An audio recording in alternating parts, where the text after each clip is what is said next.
Hola, bienvenidos a Vía Marina. Mi nombre es Marina Capano, soy diseñadora de interiores y en estos episodios vamos a hablar sobre los colores, que son tan importantes tanto para hacer manualidades, que es lo que siempre tenemos aquí en mi canal en paso a paso, como también para decorar. Y también tiene mucho que ver con el aspecto psicológico, ¿sí? Los colores influyen mucho en nuestro estado de ánimo. Vamos a tratar todos esos temas y ya empezamos con el primer color y el primer episodio de muchos sobre este tema. ¿Empezamos? Bueno, hoy vamos a trabajar y a hablar sobre un color que es el más favorito en el mundo, ¿sí? En las estadísticas es el color más elegido. ¿Y cuál es? A ver, empiecen ahí a dejarme en comentarios, díganme cuál es su color favorito y a ver si coinciden. Ahora, ya empiezan a comentar, a ver si coinciden. ¿Cuál es el color favorito en la mayoría? En un 46% se dicen hombres, en un 44% mujeres. Sí, aquí estoy vestida a tono, el color azul. ¿Y por qué el color azul es el más elegido? ¿Ustedes qué piensan? ¿Lo eligieron? ¿Es el azul su color favorito? Los aspectos psicológicos del color influyen mucho en los estados de ánimo o en lo que uno percibe de ese color. Y el azul está muy relacionado con la fidelidad, con la armonía, con la empatía. ¿Y por qué un color que es frío, si está dentro de la paleta de colores fríos, puede tener esta sensación? ¿Ustedes qué opinan? ¿Por qué un color frío es el más elegido? Por supuesto, los seres humanos necesitamos del azul. Si ustedes se ponen a analizar cuando se van de vacaciones o cuando quieren relajarse, ¿qué es lo que buscamos? Agua, ¿sí? Un lago, el mar y siempre el agua o mirar el cielo. El color azul nos da paz, tranquilidad, armonía y como les dije está relacionado con la fidelidad. Y además es como el color recíproco, porque si bien es frío, es un color frío en todo lo que él implica por su lejanía. Si nosotros observamos el color azul, siempre el azul nos va hacia atrás, lo que en pintura es el recorte de fondo, ¿sí? Lo que se proyecta hacia ese fondo, hacia ese horizonte, va a estar a su lado. También cualquier color sea, por ejemplo, un color rojizo hacia el fondo, hacia un horizonte en la lejanía, se va a ver a su lado. Eso nos da esa perspectiva de eternidad, ese color que nos hace descansar, ¿sí? Y además hay algo muy importante en el color azul. Por un lado, el azul en un momento en la historia fue oro. Era lo más caro que existía, que ahora les voy a contar sobre eso. Y también, durante mucho tiempo, el azul no existió. El azul no existió como color, el azul no era percibido.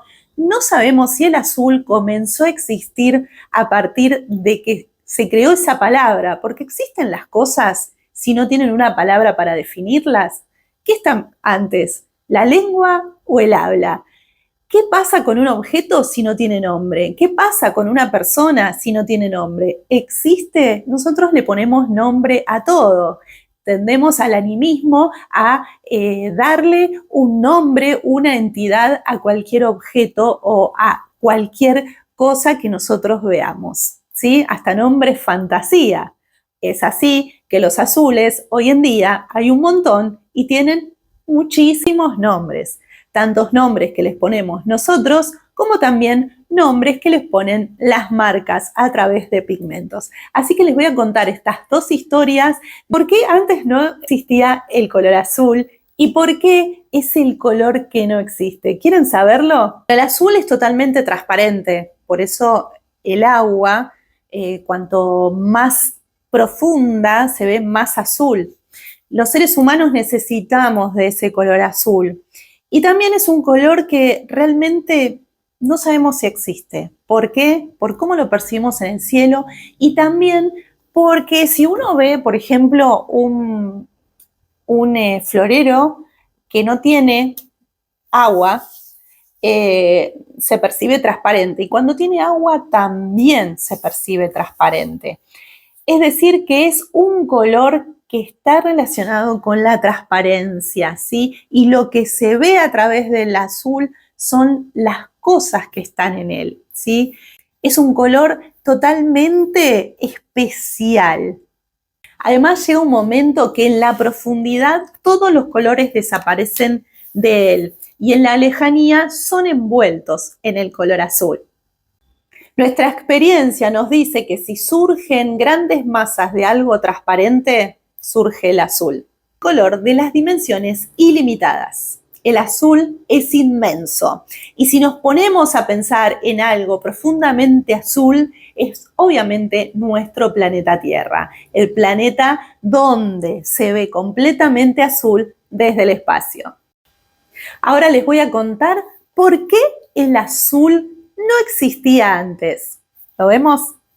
El color azul no es un color muy común en la naturaleza, no podemos ver animales azules, hay muy pocas flores que son azules o plantas naturalmente azules. Y también, como hablaba antes, tanto el cielo como el agua podrían no ser propiamente azules, por eso a veces en la antigüedad se decía que el cielo era negro y por eso que el color azul se le dio un nombre mucho después se lo nombró. Así que el agua también podría ser verdosa o las profundidades más bien oscuras, al ser transparente, lo que hablamos antes. Este color tan favorito para hombres y para mujeres es un color que en la antigüedad era un color muy caro. ¿Y por qué era tan caro? Porque pintar con azul era extremadamente difícil y raro.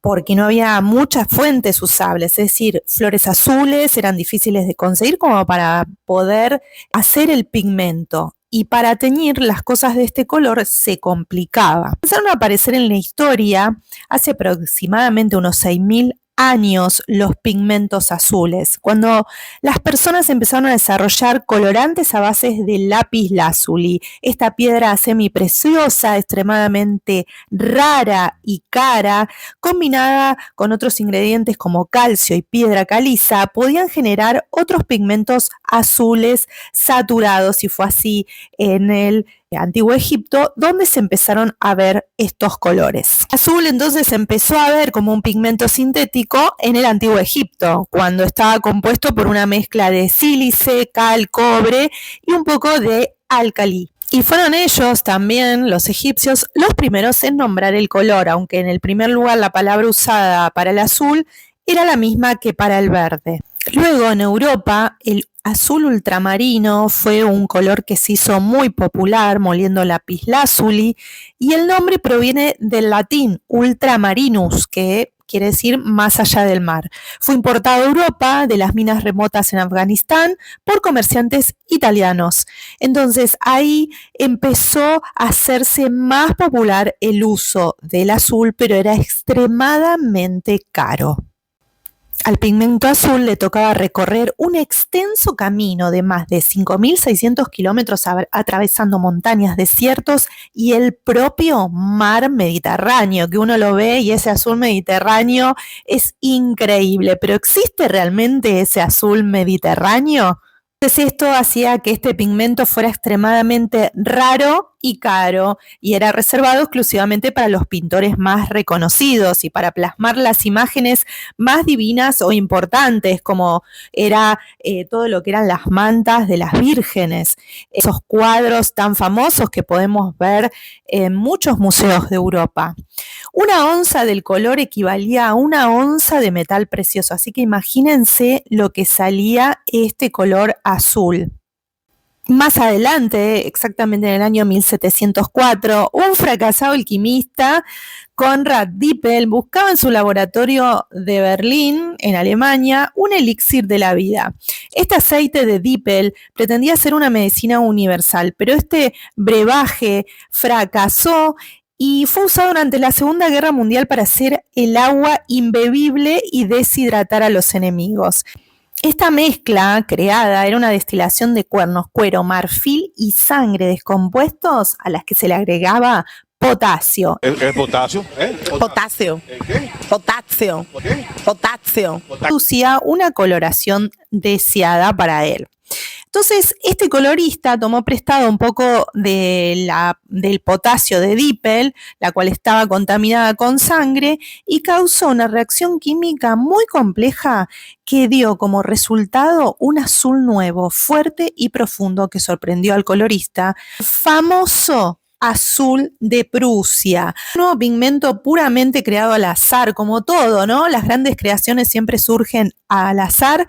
Resultó ser más fácil y barato de fabricar que el ultramarino y abrió las puertas del azul a todos los pintores sin tener a millonarios llevando el otro azul que era carísimo. Entonces, si el azar no hubiera existido en ese momento con estos dos alquimistas, el azul seguiría siendo ignorado en la historia popular del arte, y así surgió el primer pigmento sintético de la modernidad con este hermoso color que tanto amamos y elegido por el 90% como el favorito. ¿Qué opinan hasta ahora del color azul? De todo lo que les vengo contando. Saben que antes, si bien ahora nosotros en esta sociedad todavía, y a pesar de toda la revolución que hubo sobre el género, que se discute muchísimo, no, el azul no es de los nenes y puede ser para las nenas también, digamos, ha cambiado muchísimo en estos últimos tiempos. Antes el azul era un color totalmente femenino. Bueno, maravilloso todo lo que implica un color, tanto en la historia de él como en la historia de la humanidad. Los colores son muy importantes, ya vamos a ver los otros colores. ¿Y qué hacemos con el color? Porque hasta ahora vimos un poco de su historia. ¿Cómo lo usamos? ¿Sí? A eso vamos. Bueno, el color azul, si bien es un color frío, lo podemos tener en nuestra casa con muchísima calidez. Siempre es importante cómo lo vamos a combinar. El azul, si nosotros lo utilizamos plenamente en una habitación, ¿qué va a pasar? Va a ser un ambiente frío. Lo utilizamos en un cuarto principal, ¿qué va a pasar? Nos va a dar tranquilidad, nos va a dar armonía, vamos a tener ese sentimiento de fidelidad, pero, y también de suntuosidad, porque si bien fue el color más caro, todavía sigue dando como, es un color así, esa transparencia, esa energía, eso de que tiene que ver con lo eterno, nos influye mucho también en la decoración. Pero a veces eso nos puede tirar en contra, que sea tan azul, ¿sí? Tanta frialdad. Entonces, lo que podemos hacer es neutralizarlo. El azul se neutraliza con su complementario. El complementario es la mezcla de los otros dos primarios, ¿sí? Que en este caso es el amarillo y el rojo. La mezcla de esos dos primarios que da como efecto el color naranja, el matiz naranja, ese color en la mezcla, el azul que va a pasar se va a neutralizar en ambas proporciones de azul, naranja y amarillo, se va a convertir en un tierra. Pero si le ponemos más del rojo, ¿qué va a pasar? Va a ser un tierra siena tostado, ¿sí? Si le ponemos más de amarillo, va a ser un tierra siena natural. Si le ponemos más cantidad de azul y menos de naranja, se va a hacer un tierra natural. Así se forman los colores neutros. Si nosotros queremos lograr marrones que combinen con el azul, una buena posibilidad es usar mezclas que contengan el azul para neutralizar, tanto visualmente como en la mezcla, ¿sí?